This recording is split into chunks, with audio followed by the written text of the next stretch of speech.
Bismillahirrahmanirrahim. Assalamualaikum warahmatullahi wabarakatuh. Alhamdulillah rabbil alamin wal aqibatu lil muttaqin wala udwana illa 'alal zalimin. Asyhadu an la ilaha illallah wahdahu la syarikalah wa asyhadu anna Muhammadan 'abduhu wa rasuluh sallallahu alaihi wasallam la nabiyya ba'da. Ya ayyuhallazina amanu taqullaha haqqa tuqatih wa la tamutunna illa wa antum muslimun.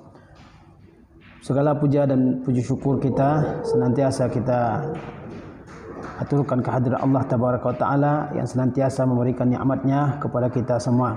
Salawat beserta salam dengan mengucapkan Allahumma salli ala Muhammad wa ala ali Muhammad.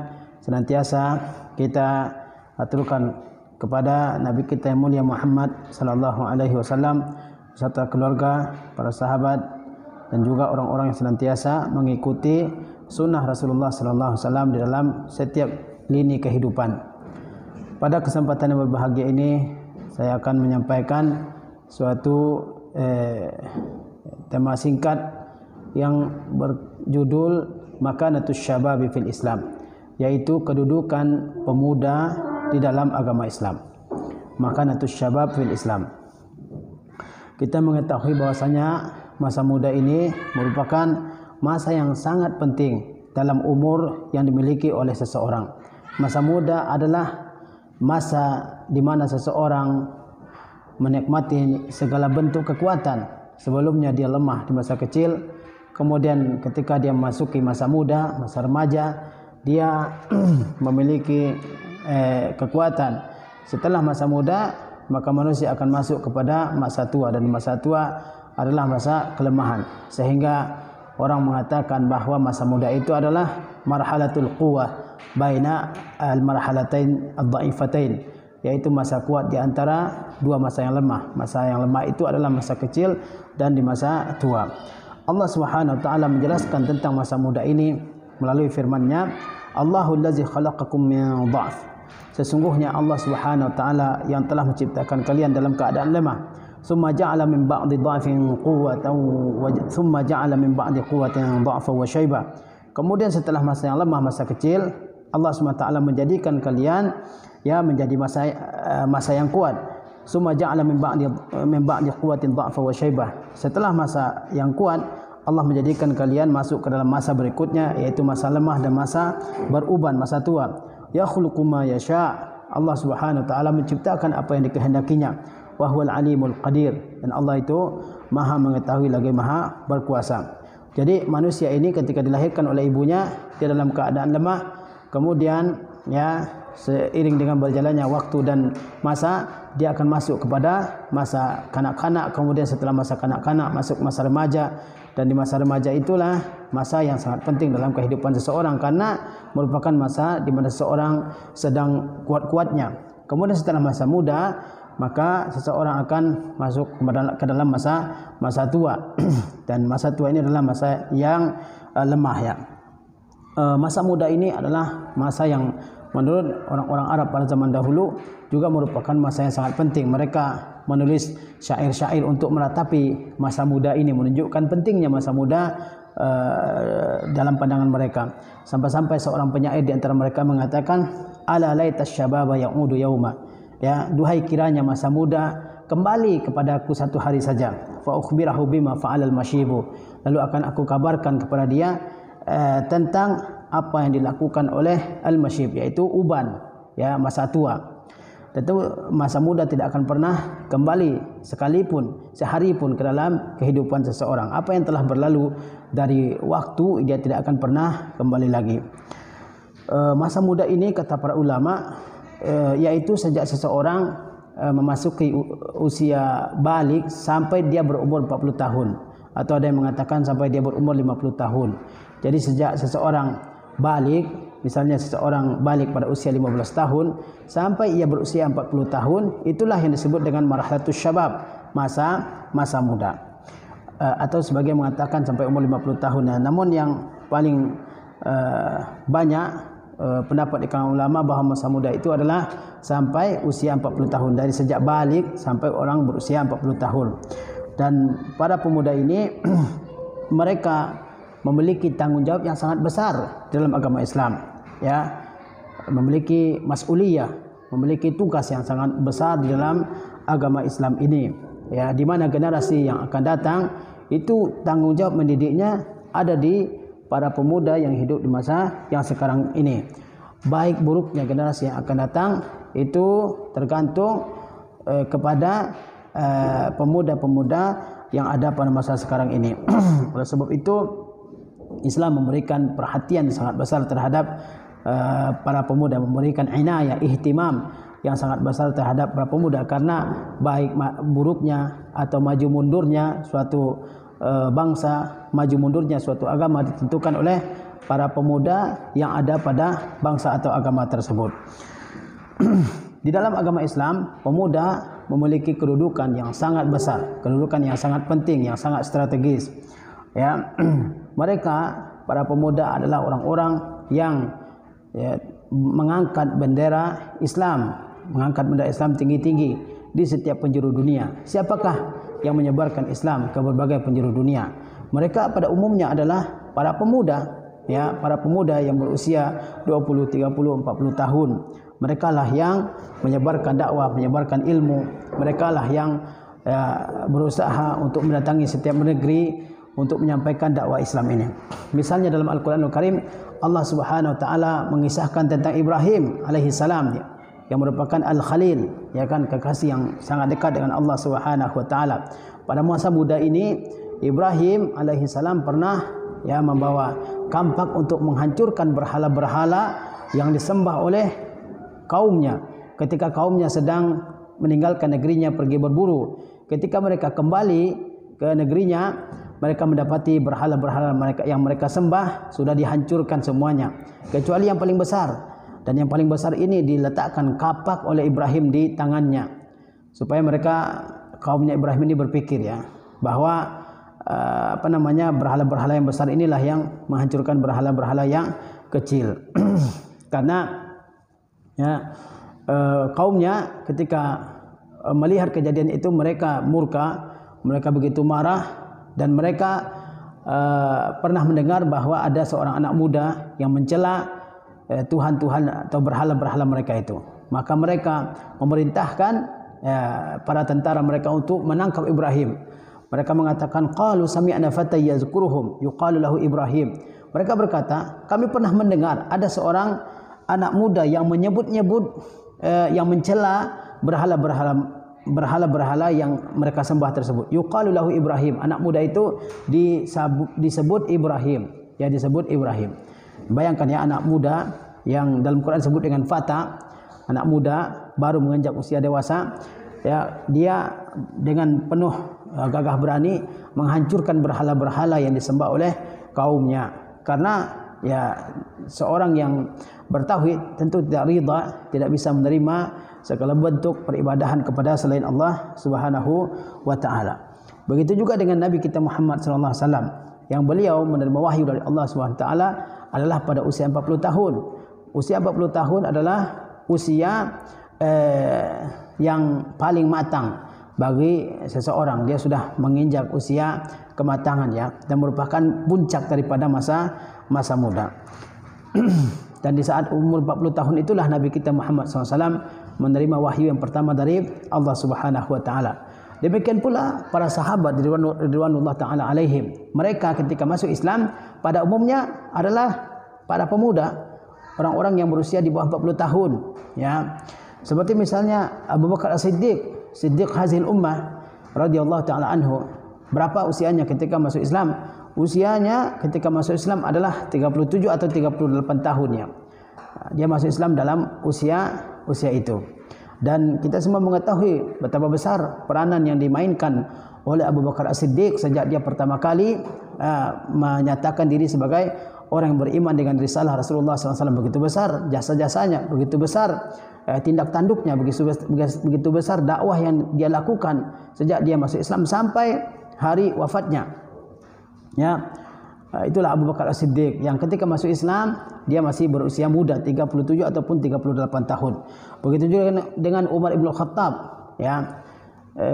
berapa usianya Umar Ibn Khattab tatkala dia masuk Islam? 27 tahun, masih muda. Dia telah menemukan ya kebenaran dalam agama Islam ini dan dia mengimaninya dan tidak pernah ya meragukan kebenaran agama Islam ini sedikit pun sejak dia menyatakan beriman kepadanya, dan dia menjadi pembela Islam yang teragung setelah Abu Bakar As-Siddiq radhiyallahu taala anhuma. Begitu banyak jasa-jasa yang ditinggalkan oleh kedua orang khalifah ini. Mereka berdua masuk Islam di usia yang masih muda. Abu Bakar umur 37 atau 38 dan Umar bin Khattab pada usia 27 tahun ya. Kemudian juga Utsman bin Affan, begitu banyak peranannya, begitu banyak daurnya ya, pengaruhnya, jasa-jasanya dan sumbangannya demi kemajuan dakwah Rasulullah sallallahu alaihi wasallam. Berapa umurnya ketika beliau masuk Islam? Umur 34 tahun. Umur 34 tahun ya, dan banyak yang lebih muda dari itu. Ali bin Abi Thalib radhiyallahu taala anhu ya, sepupu Rasulullah SAW sekaligus merupakan menantu dari Rasulullah sallallahu alaihi wasallam. Berapa umurnya Ali bin Abi Thalib ketika beliau masuk agama Islam? Umur 10 tahun. Umur 10 tahun. Begitu juga al-asyara al-mubasysyarun bil jannah, 10 seorang sahabat yang dijamin masuk surga oleh Allah Subhanahu wa taala. Mereka masuk agama Islam, mengimani Al-Qur'an, mengimani Rasulullah sallallahu alaihi wasallam. Pada umumnya mereka dalam usia yang belia, ya, dalam usia remaja. Dan merekalah yang menjadi pembela-pembela agama Islam yang berjihad di jalan Allah Subhanahu wa taala, yang mengikuti peperangan demi peperangan, ghazwah demi ghazwah yang terjadi di masa Rasulullah SAW dan di masa seterusnya. Mereka lah yang menyebarkan Islam ke setiap penjuru, menyebarkan Islam ke Jazirah Arab, ke luar Jazirah Arab, ke Afrika Utara, ke Asia dan sebagainya. Mereka adalah syabab, mereka adalah para pemuda. Maka pemuda ini ya memainkan peranan yang sangat penting di masa Rasulullah SAW juga di masa-masa setelahnya. Pemuda adalah semangat, pemuda adalah gairah yang tinggi, pemuda adalah tenaga, pemuda adalah suatu ya kekuatan di tengah-tengah umat ini, sehingga tidak boleh sama sekali diabaikan kekuatan para pemuda yang ada di tengah-tengah umat Islam ini. Kita lihat misalnya Ali bin Abi Thalib radhiyallahu taala anhu. Beliau adalah orang yang memiliki peranan yang sangat besar di dalam peristiwa hijrah nabawiyah.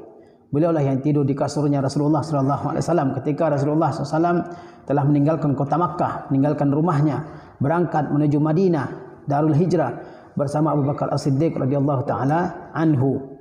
Siapa yang tinggal di kasur Rasulullah SAW untuk mengelabui para tughatu Makkah ya, para ya orang-orang yang menentang dakwah Rasulullah SAW di Makkah. Yang tidur di kasur Rasulullah adalah Ali bin Abi Thalib, ya, remaja yang berusia 10 tahun. Ya, mungkin di masa kita masih merupakan anak-anak, tapi beliau adalah seorang yang memiliki kecerdasan yang luar biasa sehingga beliau ya berani mengorbankan dirinya demi selamatnya Rasulullah SAW dalam hijrah ya. Dan tentu beliau mengetahui bahwa jika orang kufar Quraisy ya masuk ke rumah Rasulullah SAW, mungkin Ali terancam nyawanya.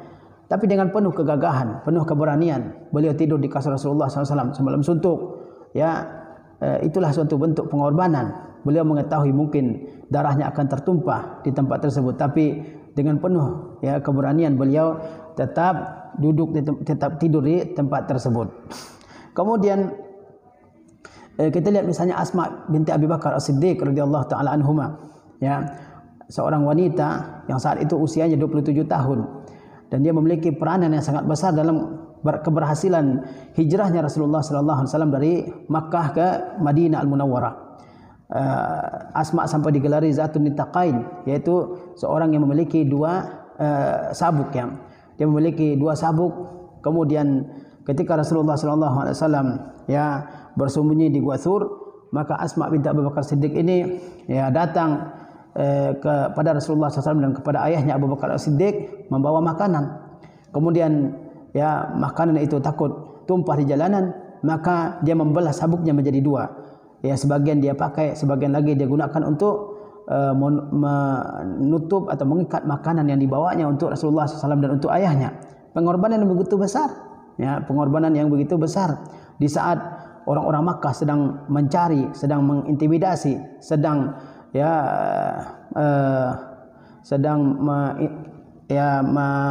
mencari Rasulullah SAW kemana-mana. Dia memiliki pengorbanan yang luar biasa. sampai dia digelari dengan Zatun Nitaqain ya. Dan Abdullah ya putra Abu Bakar As-Siddiq radhiyallahu taala anhu, dia adalah seseorang yang memiliki peranan yang besar juga di dalam dakwah. Dia membawa berita dari kota Makkah kepada Rasulullah SAW dan kepada ayahnya Abu Bakar As-Siddiq yang sedang bersembunyi di gua. Semua berita-berita, semua pembicaraan-pembicaraan orang Makkah tentang hijrahnya Rasulullah SAW dan sahabatnya Abu Bakar dilaporkan oleh Abdullah kepada Rasulullah dan kepada ayahnya Abu Bakar As-Siddiq radhiyallahu taala anhu.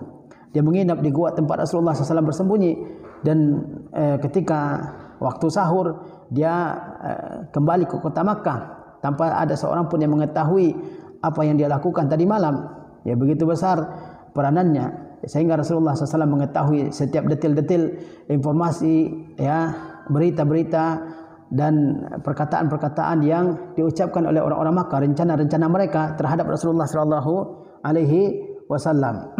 Ya. Ada Amir bin Fuhairah ya, yang masuk Islam saat itu di usia 20 tahun. Dia sengaja menggiring kambing-kambingnya agar sampai ke mulut gua tempat Rasulullah SAW dan Abu Bakar As-Siddiq bersembunyi. Ya, dia memerah kambingnya, kemudian memberikan susunya untuk Rasulullah dan Abu Bakar As-Siddiq sehingga Rasulullah dan Abu Bakar tidak kehausan.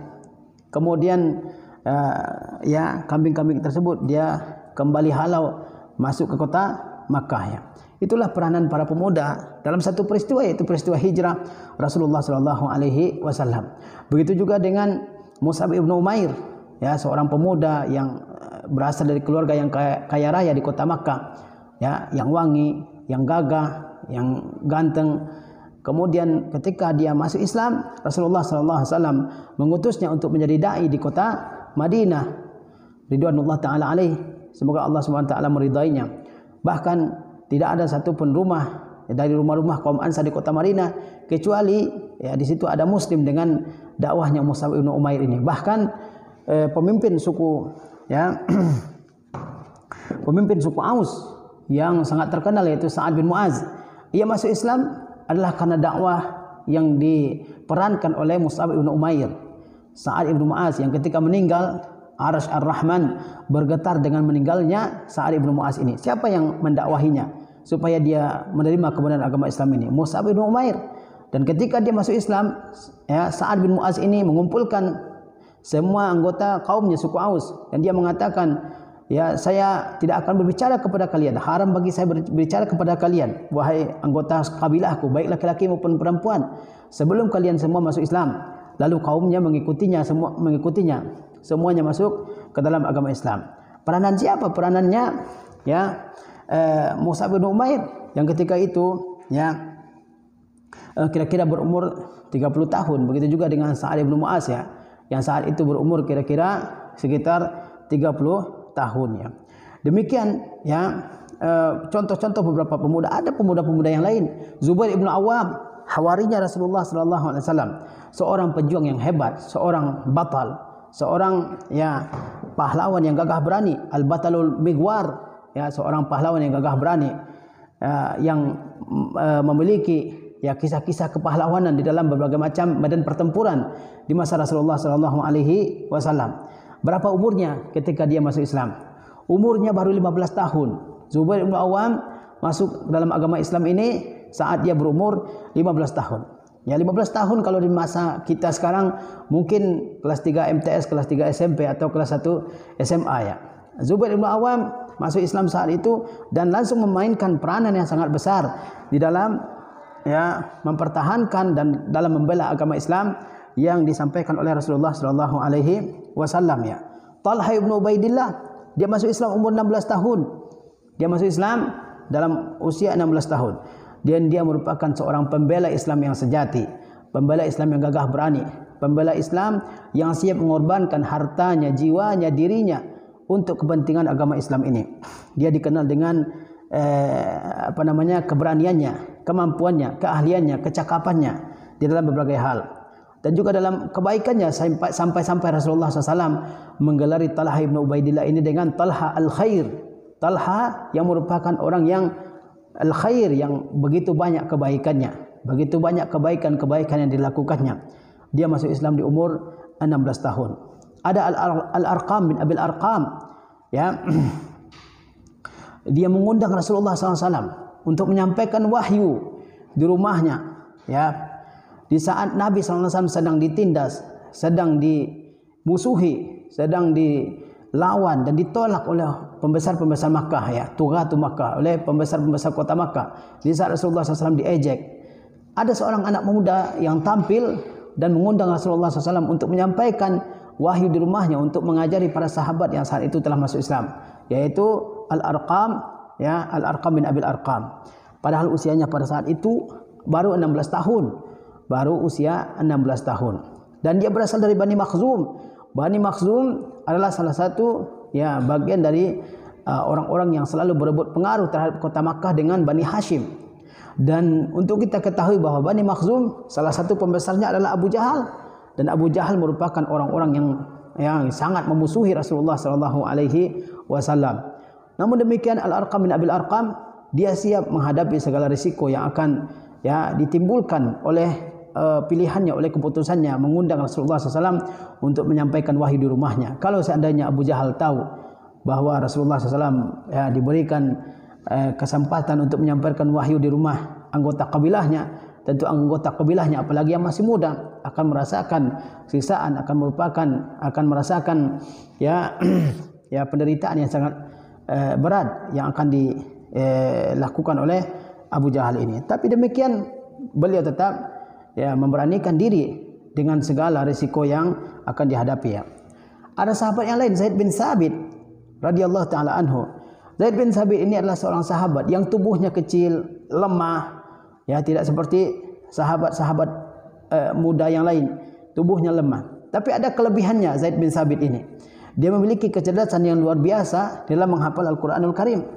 Ketika perang Badar, ya, dia datang ke tempat berkumpulnya tentara kaum muslimin. Dia membawa pedangnya. Bahkan dikatakan pedangnya lebih tinggi dari dirinya. Ya, umurnya saat itu 13 tahun, tapi sudah memiliki kecemburuan yang sangat besar terhadap, ya, agama ini. Dia memiliki perhatian yang sangat besar terhadap keberlangsungan agama ini. Umur 13 tahun, masih kelas 1 SMP kalau di zaman kita sekarang ini, tapi memiliki gairah yang sangat besar terhadap agama ini. Dia memiliki, ya, semangat yang sangat berapi-api untuk membela agama ini. Dia datang kepada Rasulullah SAW ingin membela, ya, agama Islam ini di dalam menghadapi kufar Quraisy di dalam perang Badar. Tapi Rasulullah SAW tolak, ya, karena melihat tubuhnya yang kecil. Rasulullah khawatir kalau seandainya Zaid bin Sabit ini dibiarkan berperang, nanti dia terbunuh oleh musuh. Kemudian, ya, kaumnya Zaid bin Sabit ini, mereka datang kepada Rasulullah sallallahu alaihi wasallam, ya. Kemudian memohon kepada Rasulullah SAW agar Zaid bin Sabit ini diterima untuk ikut berperang. Rasulullah SAW menolaknya. Kemudian mereka, ya, berusaha untuk menghadirkan Zaid bin Sabit ke hadapan Rasulullah SAW, ya. Kemudian Zaid bin Sabit ini pada suatu ketika dia menangis karena ditolak oleh Rasulullah sallallahu alaihi wasallam. Maka ibunya Nawar, ya, ya, ibunya Nawar binti Malik, ia menghibur anaknya Zaid bin Sabit yang ditolak oleh Rasulullah SAW dalam ikut berjihad. Kemudian dia membawa putranya Zaid bin Sabit ini ke hadapan Rasulullah SAW. Ia mengatakan bahwa Zaid bin Sabit ini seorang anak yang cerdas, yang sudah menghafal sekian banyak surat dari Al-Quranul Karim. Sampai akhirnya Rasulullah SAW, ya, mendengarkan hafalan daripada Zaid bin Sabit ini. Kemudian Rasulullah SAW tugaskan ia untuk belajar bahasa Ibrani, ya, untuk belajar bahasa Ibrani, dan dia mempelajarinya dengan sangat cepat sehingga dalam waktu yang tidak lama dia sudah menguasai bahasa Ibrani, karena Rasulullah SAW sering berinteraksi dengan orang-orang Bani Israel yang bahasa mereka berbeda, sehingga Rasulullah SAW perlu orang yang menguasai bahasa tersebut. Ya, Zaid bin Sabit mungkin tidak bisa berkhidmat, memberikan, ya, jasa kepada agama ini dengan jihad di jalan Allah Subhanahu wa taala, tapi dia memberikan, ya, khidmat atau pelayanan terhadap agama ini dalam bentuk yang lain dengan mempelajari bahasa yang diperlukan oleh Rasulullah SAW di dalam dakwahnya pada zaman tersebut. Bahkan dikatakan juga dia mempelajari bahasa Suryani yang banyak dipergunakan oleh saat itu oleh orang-orang di negeri Syam ya. Dan Zaid bin Sabit inilah yang ditunjuk oleh Abu Bakar As-Siddiq radhiyallahu taala anhu sebagai orang yang memimpin pengumpulan Al-Qur'anul Karim di masa Abu Bakar As-Siddiq, juga di masa Utsman ibn Affan ya. Karena dialah yang berkonsentrasi untuk menghafal, untuk mencatat setiap wahyu yang diturunkan kepada Rasulullah SAW, samping tentunya sahabat-sahabat yang lainnya. Masih muda umurnya saat itu, mungkin sekitar umur 30 tahun, tapi dia sudah ditunjuk untuk menyelesaikan satu tugas yang sangat berat. Sampai Zaid mengatakan, seandainya mereka membebankan kepada saya satu gunung yang besar untuk dipindahkan, maka saya akan terima daripada mengumpulkan Al-Quranul Karim. Tapi akhirnya dia menerima tugas daripada Abu Bakar As-Siddiq untuk mengumpulkan Al-Quranul Karim. Maka ia mulai mengumpulkan Al-Quranul Karim dari pelepah kurma, dari batu-batu licin, dari tulang-tulang, di samping tentu dari hafalan-hafalan para sahabatnya. Dia memiliki jasa yang sangat besar, padahal posturnya kecil, tenaganya mungkin tidak sekuat sahabat yang lain, tapi dia memiliki peranan yang sangat besar di dalam agama Islam ini. Ya, ada sahabat-sahabat yang kita katakan anak-anak muda, Muaz bin Amr bin Jamuh yang membunuh Abu Jahal dalam perang Badar. Ya, begitu juga dengan Muawiz bin Afra yang juga yang membunuh ikut membunuh Abu Jahal dalam perang ya. Dan banyak lagi sahabat-sahabat yang mereka masih muda tapi memiliki peranan yang sangat besar di dalam dakwah ini. Karena Islam ini tidak hanya memberikan perhatian kepada orang-orang yang telah berusia tua, tapi juga kepada para pemuda. Dan pemuda merupakan tulang punggungnya umat ini. Ya, maju mundurnya ya umat ini tergantung kepada para pemuda ini. Allah Subhanahu wa taala juga kisahkan kepada kita sebagai ibrah, sebagai izah. Allah kisahkan dalam Al-Qur'an kisah-kisah pemuda yang berhasil mempertahankan keimanan mereka di tengah-tengah fitnah yang menimpa mereka, seperti misalnya Ashabul Kahfi, mereka yang berjumlah 7 orang, mereka yang hidup di tengah-tengah kaum yang menyekutukan Allah Subhanahu wa taala, tapi mereka ya dengan penuh keteguhan, dengan penuh kemantapan hati, mereka menyatakan bahwa mereka adalah orang-orang yang beriman. Mereka menyatakan bahwa kaumnya adalah kaum yang sesat karena mengambil Tuhan-Tuhan selain Allah Subhanahu wa taala. Tapi karena begitu besar tekanan dari masyarakat mereka, mereka menghindar dari kampungnya, ya, pergi menyisihkan diri ke sebuah gua sampai Allah Subhanahu wa taala buat mereka tertidur selama 300 ya 9 tahun. Allah Subhanahu wa taala berfirman, "Nahnu naqussu 'alaika naba'ahum bil haqq." Sesungguhnya kami ceritakan kepada engkau kisah mereka dengan benar. Innahum fityatun amanu bi rabbihim. Sesungguhnya mereka adalah para pemuda yang beriman kepada Rabb mereka. Wazidnahum huda. Dan kami tambahkan kepada mereka petunjuk di atas petunjuk yang telah mereka terima. Warawatna ala qulubihim, dan kami teguhkan hati mereka. Idz qamu, tatkala mereka tegak ya berdiri, faqalu rabbuna rabbus samawati wal ard. Lalu mereka berkata, Tuhan kami adalah Tuhannya langit dan bumi. Lan nad'u min dunihi ilaha. Kami tidak akan menyeru Tuhan selainnya. Laqad qulna idza syatata. Kalau kami menyeru Tuhan selain Allah SWT, maka kami telah mengucapkan suatu ucapan yang jauh dari kebenaran. Mereka tampil begitu gagah perkasa, masih muda semuanya. Ya, 7 orang itu semuanya adalah muda yang dalam Quran disebut dengan fityah, ya, anak-anak muda. Bahkan sebagai mufassir mengatakan mereka ini adalah anak-anak orang kaya, anak-anak pejabat. Tapi keimanan ketika masuk ke dalam hati mereka, mereka tidak mau melepaskan keimanan tersebut. Oleh sebab itu kaum pemuda ini diberikan perhatian yang luar biasa oleh agama kita, baik dalam Al-Quranul Karim maupun dalam sunnah Rasulullah SAW.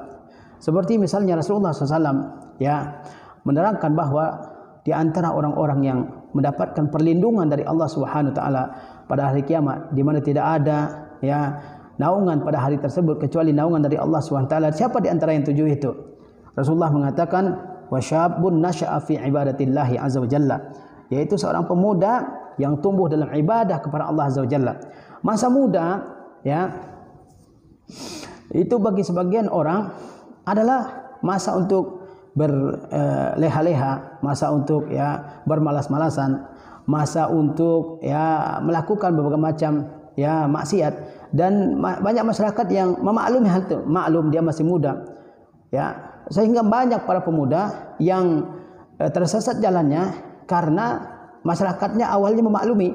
Ketika dia sudah terjerumus ke dalam ya kubangan dosa, kubangan maksiat, baru mereka baru mereka membencinya, baru mereka mengingatkannya. Tentu hal itu adalah suatu hal yang kurang benar, yang tidak benar. Harusnya para pemuda diberikan bimbingan, diberikan arahan agar jalannya tetap lurus dan didukung. Ketika ada para pemuda yang sibuk dalam beribadah kepada Allah SWT, ini harus diberikan dukungan sebesar-besarnya. Dan masa muda ini masa yang penuh dengan tantangan, penuh dengan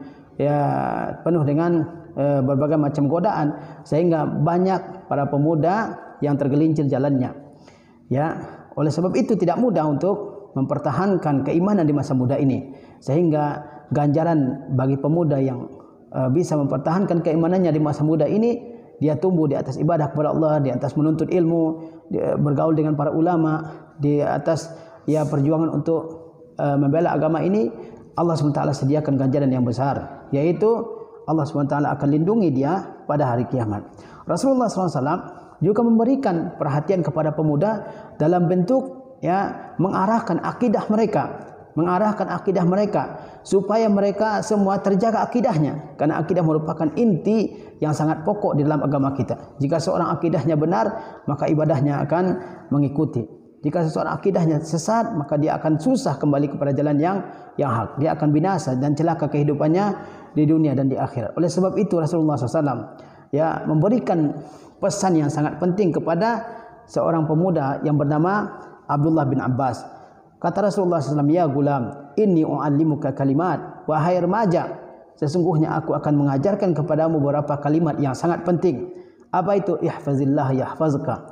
Jagalah oleh engkau aturan-aturan Allah. Jagalah oleh engkau ketentuan-ketentuan Allah, perintah-perintah Allah, maka Allah akan menjagamu. Yahfazillah tajidhu tujahak. Jagalah oleh engkau Allah, engkau akan dapati Allah di depanmu. Ketika engkau menjaga segala aturan Allah SWT, Allah dekat denganmu. Allah akan mengabulkan permohonan-permohonanmu. Kemudian kata Rasulullah, "Iza sa'alta fas'alillah." Apabila engkau meminta, mintalah hanya kepada Allah Subhanahu wa taala. Wa iza ta'anta fasta'in billah. Apabila engkau meminta pertolongan, minta pertolonganlah kepada Allah Subhanahu wa taala. Ini akidah yang diajarkan oleh Rasulullah SAW kepada seorang gulam, seorang remaja yang dia adalah Abdullah bin Abbas Dan ini patut sekali untuk kita ajarkan kepada para pemuda kita hari ini supaya tidak digoyahkan. Dan kita mengetahui bahawa musuh-musuh kita tidak merusak orang-orang yang sudah berumur tua. Karena orang-orang yang tua akan segera meninggalkan dunia ini. Yang berupaya dirusak oleh musuh-musuh kita, baik itu orang-orang kufar, orang-orang munafik, orang-orang ateis, orang-orang sekuler dan sebagainya, yang merusak itu adalah para pemuda. Karena pemuda kalau sudah rusak, maka umat ini akan rusak. Umat ini akan dipimpin oleh generasi yang rusak. Karena itu mereka memfokuskan segala daya upaya mereka untuk merusak para pemuda ini. Maka kita harus menanamkan akidah yang kuat kepada para pemuda ini. Jangan sampai mereka digoyangkan, jangan sampai mereka digoyahkan dengan berbagai macam pemikiran-pemikiran yang sesat yang bertebaran pada saat sekarang ini. Kemudian saking pentingnya masa muda ini, Rasulullah SAW mengingatkan para pemuda bahwa masa muda ini akan Allah tanyakan pada hari kiamat. Semua nikmat akan Allah tanyakan pada hari kiamat.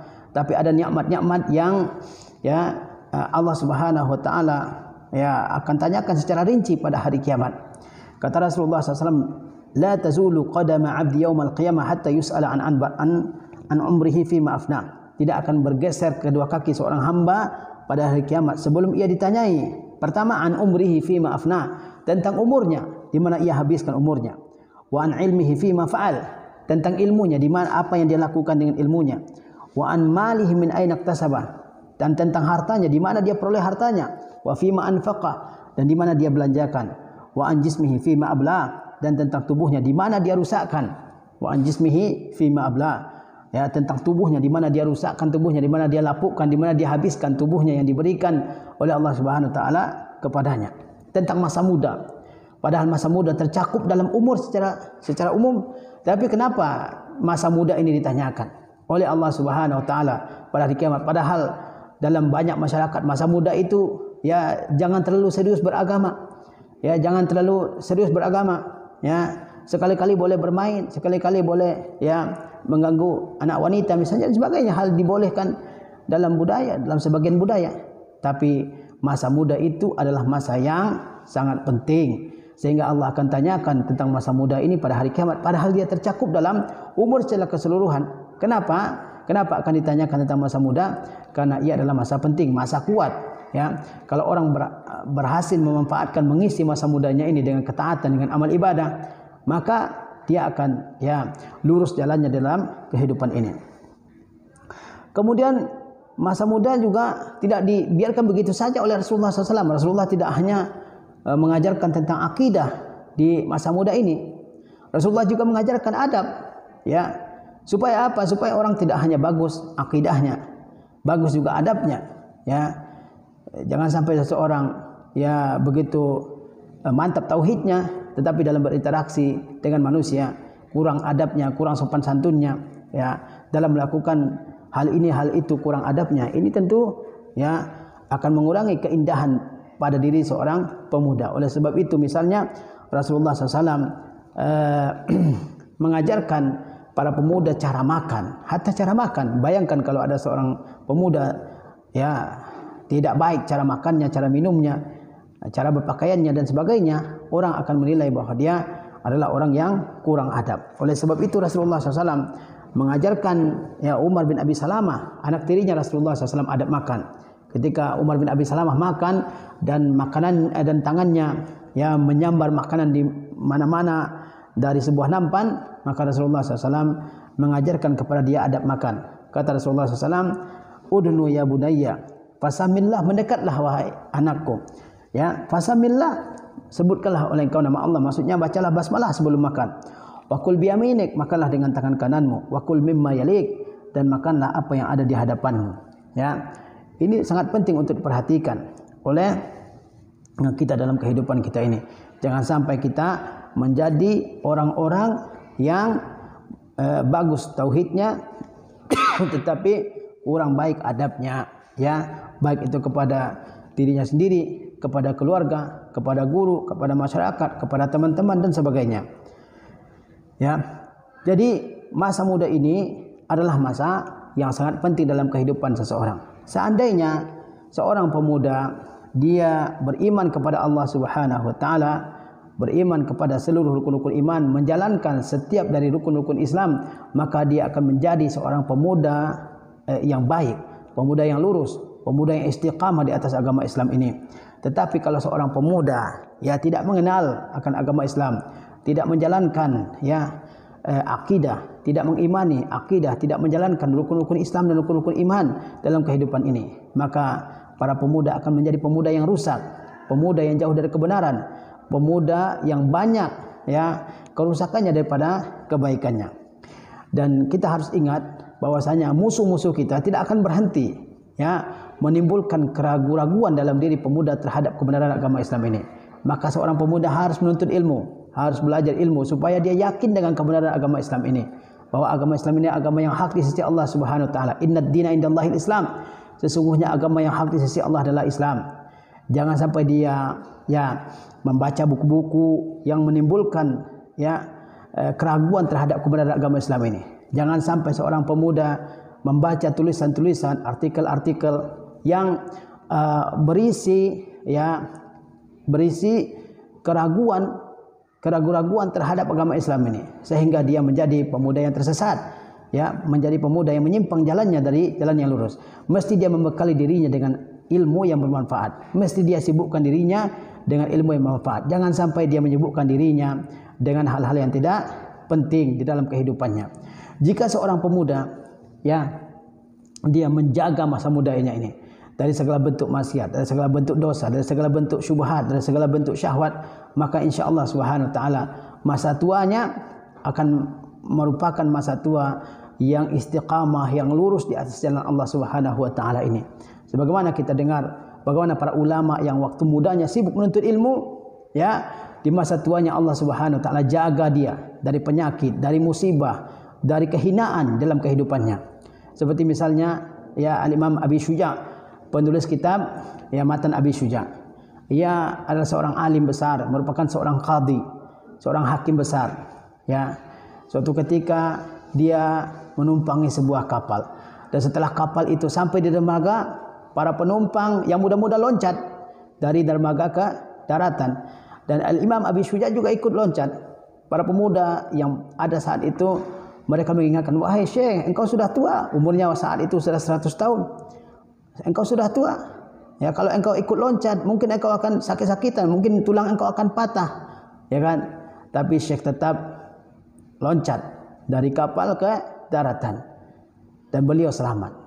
Kemudian para pemuda bertanya kepada beliau, kenapa engkau tetap berani Syekh? Ya, loncat dari kapal ke daratan, padahal mungkin jauh jaraknya ya. Mungkin ada bahayanya. Syekh mengatakan, anggota-anggota tubuh ini kami jaga ya di saat kami muda. Kami menjaga mata dari melihat yang haram, kami menjaga tangan dari mengambil yang haram, kami menjaga kaki kami agar tidak melangkah ke tempat yang diharamkan oleh Allah SWT. Kami menjaga lisan kami ya agar mengucapkan kalimat-kalimat yang diridai oleh Allah Subhanahu wa taala. Kami menjaga pendengaran kami untuk mendengar kalimat-kalimat yang diridai oleh Allah Subhanahu wa taala dan menjauhkannya dari kalimat-kalimat yang dimurkai oleh Allah Subhanahu wa taala.